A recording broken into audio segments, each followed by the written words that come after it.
Hello everyone, and welcome to another ASMR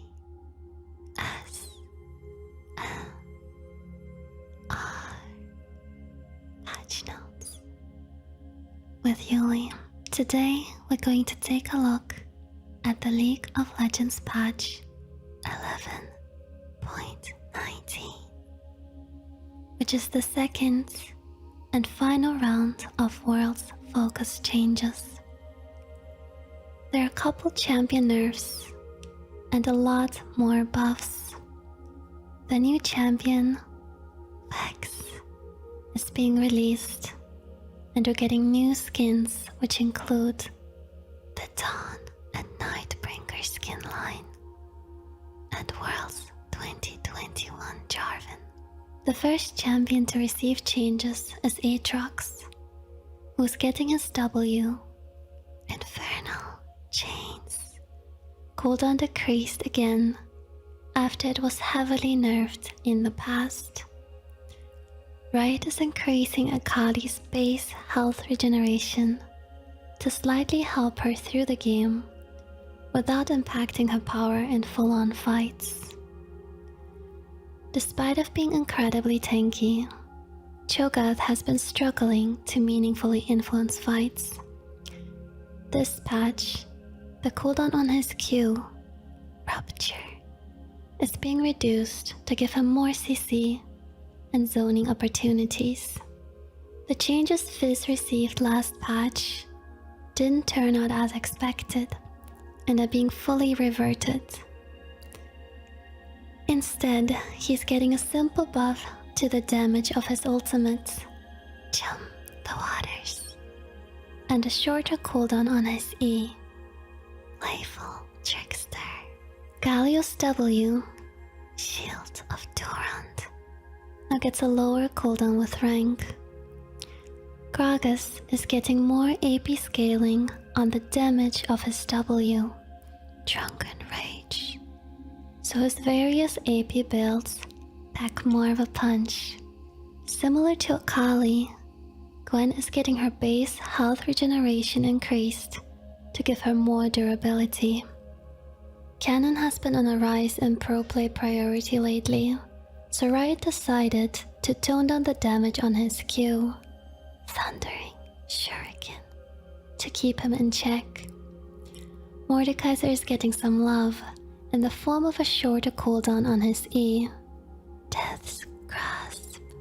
Riot is also enhancing Poppy's early lane power by decreasing the cooldown on her passive, Iron Ambassador, so that she can take greater advantage of favorable matchups. Kiana is getting some fine-tune adjustments to her EQ combo and more bonus damage versus monsters on her Q, Edge of Ixtal. Riot acknowledges that Renekton was hit a little too hard last patch and is compensating by giving him more tankiness and a shorter empowered animation and self-lockout duration on his W, Ruthless Predator. Ryze is getting his Q, Overload, AP ratio reduced, and his E, Spell Flux, cooldown increased to make sure he doesn't dominate at Worlds. To help Sejuani stir up more action, she's getting more damage on her Q, Arctic Assault, and a shorter cooldown. Seraphine now has a shorter cooldown on her ultimate, Encore, at all ranks.